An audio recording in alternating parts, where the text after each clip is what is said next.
साथियों नमस्कार, मैं हूं बॉबी पंवार और आप सबसे लाइव एक विशेष मुद्दे पर जुड़ा हूं। जैसा कि आप सबको विदित है, कल से चल रहा है कि कितनी बड़ी कार्रवाई एसटीएफ द्वारा 48 घंटे में वीडियो बीपीडीओ और परीक्षा में की गई है। मैं आप सबसे कहना चाहता हूं कि सबसे पहले तो हम एसटीएफ की उस टीम को सलाम करना चाहते हैं जिस टीम ने केवल और केवल 48 घंटे में ही मामले का खुलासा कर दिया। बस शर्त है कि एसटीएफ आगे भी इसी प्रकार कार्रवाई करते रहें और बड़े ईमानदारी और बिल्कुल गति के साथ इस कार्रवाई को आगे बढ़ाएं। मैं धन्यवाद करना चाहता हूं प्रदेश के मुख्यमंत्री महोदय पुष्कर धामी जी का कि उन्होंने जांच के आदेश दिए और एसटीएफ को जो जांच दी तो उसके परिणाम आज हमारे सामने हैं। मैं बहुत ही ज़्यादा धन्यवाद अदा करूंगा माननीय उपनेता प्रतिपक्ष बड़े भाई भुवन कापड़ी जी का, जिन्होंने सड़क से लेकर सदन तक हमारी इस बात को रखा और प्रदेश के युवाओं की पीड़ा जानी और इस मामले का खुलासा हो पाया। साथ में मैं कहना चाहूँगा कि जिस प्रकार से मैं आयोग के पदाधिकारियों के स्टेटमेंट सुन रहा हूँ, आयोग के पदाधिकारियों के मैं इंटरव्यू सुन रहा हूँ, तो उससे ये साफ जाहिर होता है या हम ये समझ सकते हैं कि आयोग के अधिकारी अभी भी लीपापोती करने की बात कर रहे हैं या सोच रहे हैं। वो कहना चाह रहे हैं कि सीमित नकल का मामला है। मैं उन पदाधिकारियों को भी बता देना चाहता हूँ कि जब भ्रष्टाचारियों द्वारा, दोषियों द्वारा ये कबूल कर लिया गया है कि हमने एक दिन पहले ही 80 प्रश्न हमारे पास थे, उनका टेंडर 60 लाख रुपए में हुआ था। जैसे ठेकेदारी में अलग अलग ठेकेदार टेंडर छुड़वाते हैं, ये टेंडर इस प्रक्रिया के तहत इसके भी टेंडर छूटते हैं। ये दावे के साथ कह सकता हूँ कि इसमें अलग अलग प्रकार के गुट हैं, अलग अलग प्रकार के ठेकेदार हैं जिनके टेंडर छोड़े गए हैं। अब वो बात अलग है, कौन बी ग्रेड का ठेकेदार है, कौन ए ग्रेड का ठेकेदार है, कौन सी ग्रेड का, कौन डी ग्रेड का ठेकेदार है। अब ये मुझे लग रहा है ये सी ग्रेड के ठेकेदार थे, इनका 60 लाख रुपए में टेंडर छूटा था। 60 लाख रुपए में इन्हें 80 क्वेश्चन मिले थे। 80 क्वेश्चन का मतलब है अगर आप 60 लाख को 80 से डिवाइड कर देते हो तो 75,000 रुपये का एक प्रश्न इन लोगों को पड़ा था। अब इन्होंने रिजॉर्ट बुक किया था, 3 कमरे बुक किए थे और कह रहे हैं हमने 4 लोगों को नकल करवाई। ये हो सकता है? अगर आपने 4 लोगों को नकल करवाई और आप कह रहे हैं कि हमने 10-10 लाख लिए थे और ये भी कह रहे हैं कि चलो 15 लिए थे तो 15 चक्कू 60, तो आपका जो बेनिफिट है वो किस में दिया? 60 लाख तो अपने आयोग को दिए होंगे टेंडर छुड़वाने के लिए। मैं कहना चाहता हूँ कि मेहनती छात्रों ने, जिनने अपने मेहनत से सिलेक्शन लिया था, उनका दुख भी हम जान सकते हैं। इसलिए मेरी इस बात पर ज़रूर गौर कीजिएगा कि हमने इससे पहले मेरे तमाम प्रकार के आप अखबारों के स्टेटमेंट उठाकर देख लेना, मेरे तमाम प्रकार के आप सोशल मीडिया के स्टेटमेंट उठाकर देख लेना, मेरे तमाम प्रकार के आप मीडिया के स्टेटमेंट उठा के देख लेना। मैंने कभी भी परीक्षा रद्द करने के बारे में नहीं कहा था। मेरा हमेशा ये स्टेटमेंट रहा था कि मैं ये चाहता हूँ या संगठन ये चाहता है कि जो जांच में आएगा उस आधार पर निर्णय लिया जाएगा। और आज जांच में जो खुलासा हुआ है उस आधार पर उत्तराखंड के बेरोजगार या उत्तराखंड का अधीनस्थ सेवा चयन आयोग या हमारे उत्तराखंड की सरकार को तत्काल निर्णय लेना चाहिए, विलंब बिल्कुल भी नहीं करना चाहिए। अगर उत्तराखंड की सरकार या उत्तराखंड का आयोग जांच के नाम पर उत्तराखंड के युवाओं के साथ एक लंबे समय तक उनके साथ छलावा करता है तो ये बहुत गलत बात है। ये कोई पहला उदाहरण नहीं है जब ऐसी घटनाएं हुई हैं। इससे पहले भी ऐसी घटनाएं सामने आई है। और अगर आपको ज़्यादा ही कुछ जानना है तो इससे पहले 1 महीने पहले हिमाचल में ऐसी घटना हुई थी। हिमाचल में जब पेपर लीक की पुष्टि हो गई थी, वहाँ की सरकार ने तुरंत बिना समय गवाए वहाँ की सरकार ने जांच तो सीबीआई को थमा दी, परंतु ये कहा कि ज़्यादा समय ना लगे, युवाओं के भविष्य के साथ खिलवाड़ ना हो, तत्काल 15 दिन में ये पेपर दोबारा करवाया जाए। और हिमाचल की सरकार ने वो करके दिखाया। यहाँ की सरकार, उत्तराखंड की सरकार की अगर कार्यशैली, कार्यक्षमता अगर है तो ऐसा करना चाहिए, क्योंकि जांच में 5 महीना लगता है, साल भर लगता है, तब तक यहाँ का बेरोजगार नहीं रुकने वाला। और ये आप भी जानते हैं, हम भी जानते हैं। अगर हम ये भी कह देते हैं कि नहीं छंटनी कर लो, ठीक है, हम एक बार मान भी लेते हैं कि छंटनी कर लो। अगर कोई ऐसा यंत्र बना हुआ है जिससे छंटनी हो जाए तो कर लीजिए। मैं ये बात सेलेक्टेड छात्र जो हैं उनके मेरे पास फ़ोन कॉल आते थे, मैंने उनको यही कहा था कि भाई जांच होने दो, जो निकलेगा।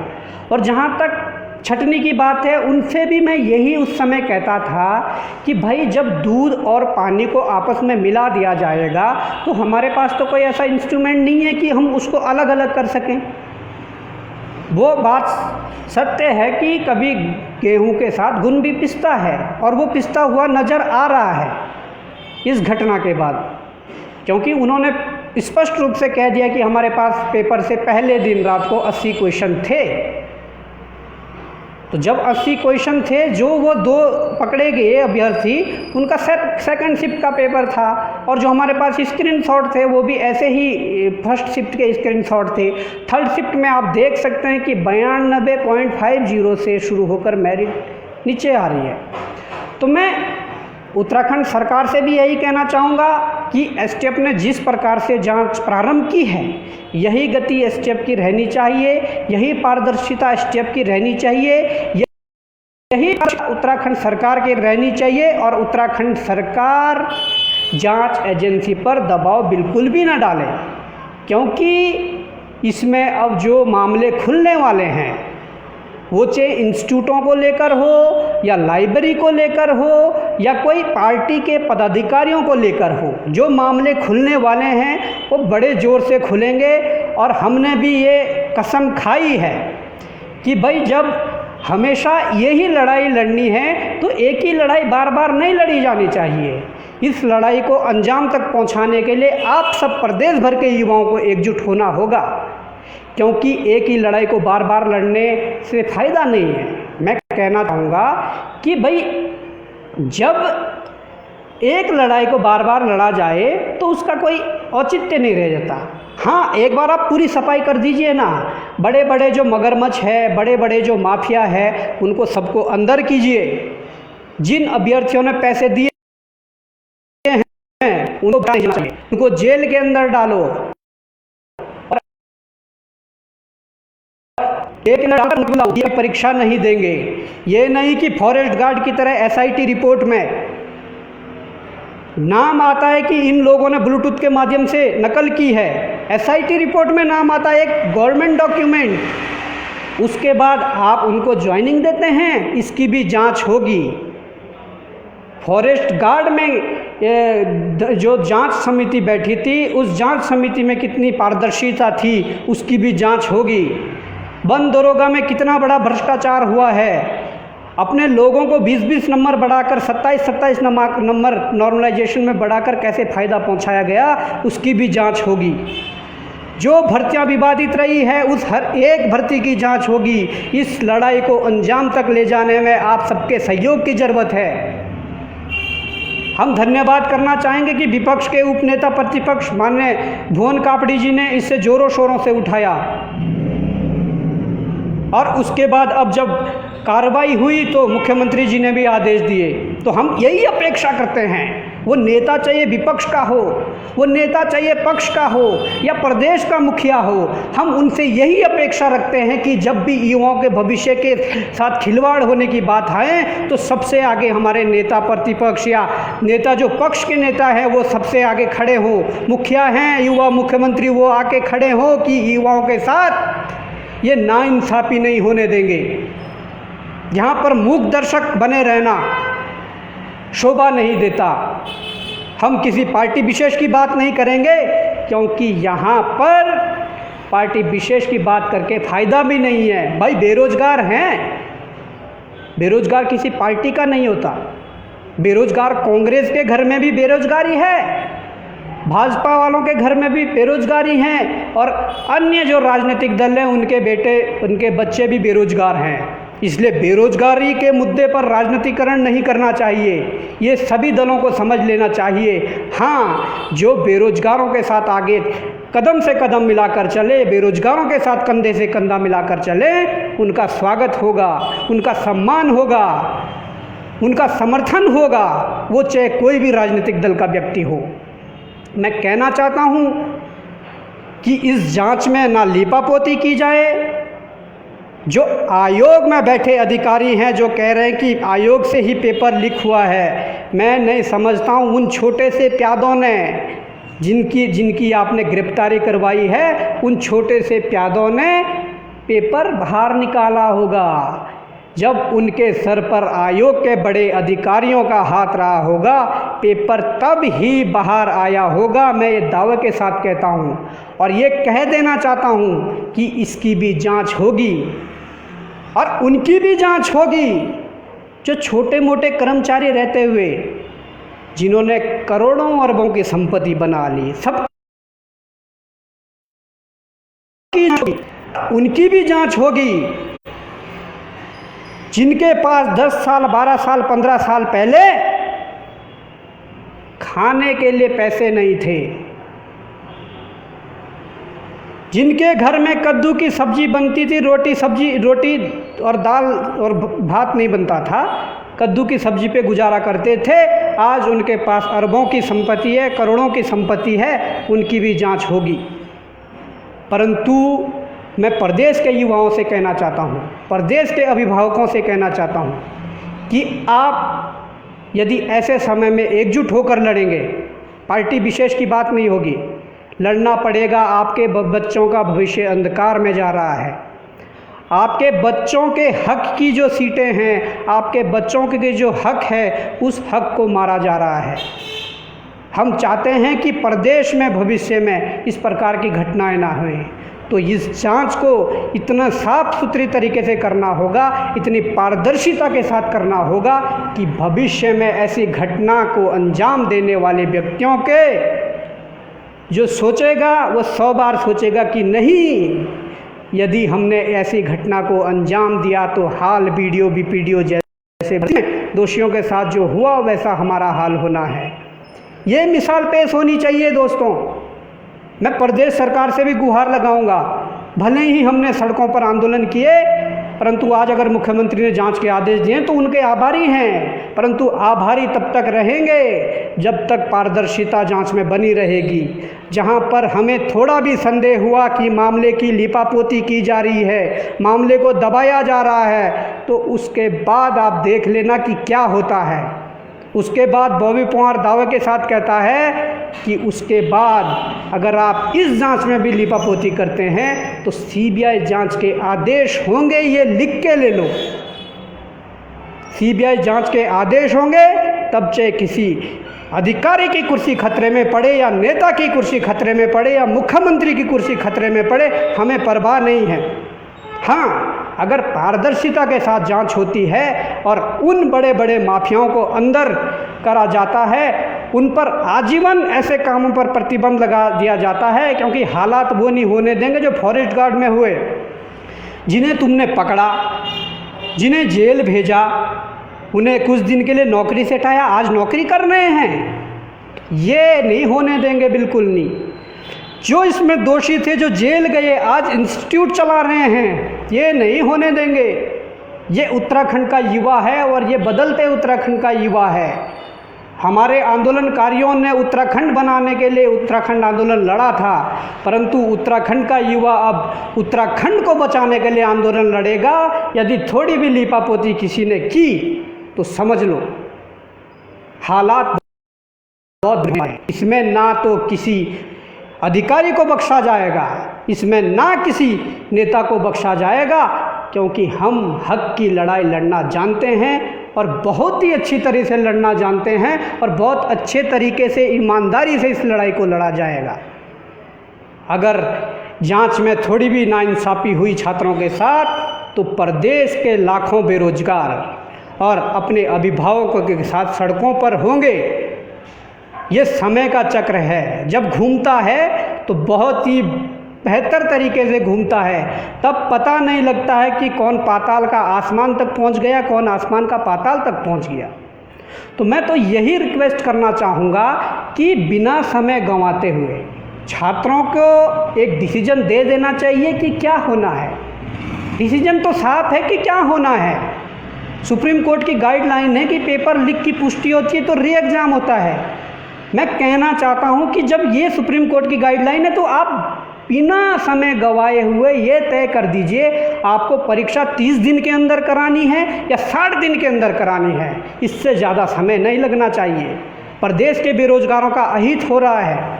26 जब 2016 में मार्च में बीपीडीओ परीक्षा हुई तो 4 मार्च या 6 मार्च को परीक्षा हुई थी और 27 या 29 को रिजल्ट निकल गया था। जल्दी अगर करना चाहो जल्दी हो जाता है, पर इच्छा शक्ति होनी चाहिए हमारे नेताओं की, हमारे अधिकारियों की, हमारे सरकारों की, हमारे आयोग की। मैं आप सब साथियों को कह देना चाहता हूँ कि आप लोगों का जो कल से प्यार मिल रहा है उसका मैं बिल्कुल आभार व्यक्त करता हूँ, उसके हम आभारी हैं। परंतु ये प्यार केवल सोशल मीडिया तक सीमित ना रहे। यदि कभी सड़कों पर आने की ज़रूरत पड़े तो सड़कों पर कूद पड़ें। आप किसी दूसरे की लड़ाई नहीं लड़ रहे हो, अपने हक के लिए लड़ें। सरकारें चाहे किसी की हो, अगर कोई सरकार किसी बेरोजगार की, किसी युवा की, किसी व्यक्ति की अगर किसी व्यक्ति का हक मार रही है तो उस सरकार के खिलाफ खड़े हो जाइए। उस सरकार में चाहिए आज के बैठे हुए नेता हो या भविष्य में कोई भी बैठा हो, ये मिसाल उत्तराखंड के युवाओं को पेश करनी होगी, तब जाके इन भर्ती प्रक्रियाओं में सुधार होगा।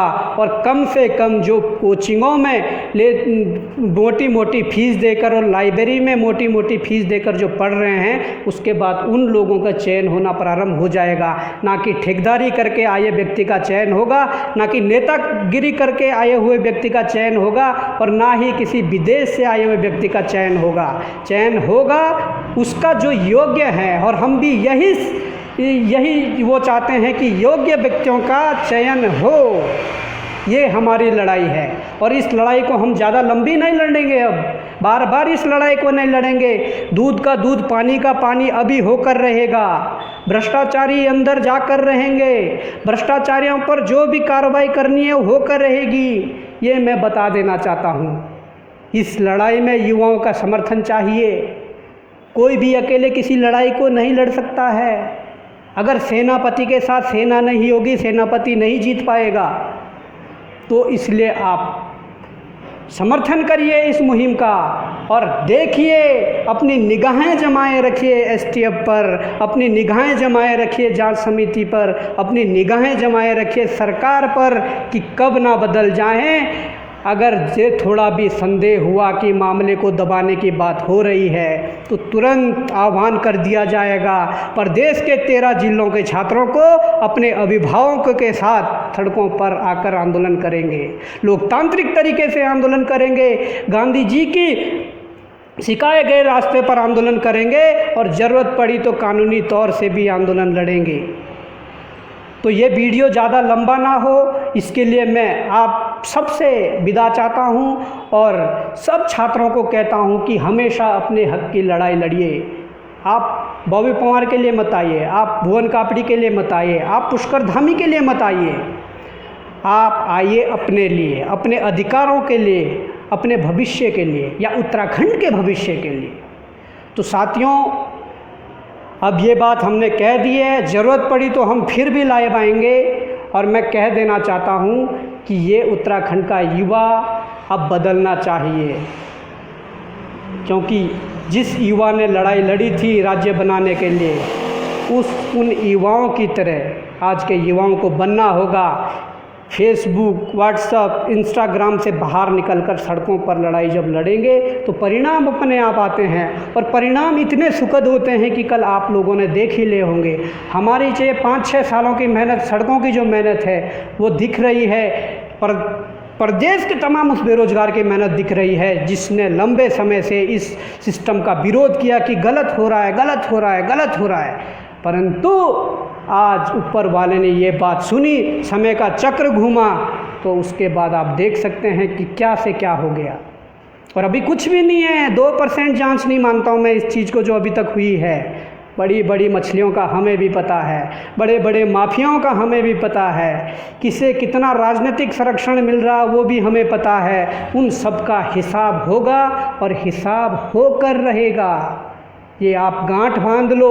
अगर ऐसा नहीं हुआ तो एकजुट एकमुठ होकर सड़कों पर लड़ना होगा, एकजुट एकमुठ होकर न्यायालय में लड़ना पड़ेगा। तो इसके लिए मैं यही चाहता हूँ कि आप सभी एक साथ हो जाइए, और मैं अभी विदा चाहता हूँ। बहुत बहुत आभार आप सभी का इतना प्यार और समर्थन देने के लिए। जय हिंद, जय भारत, जय उत्तराखंड, जय देवभूमि।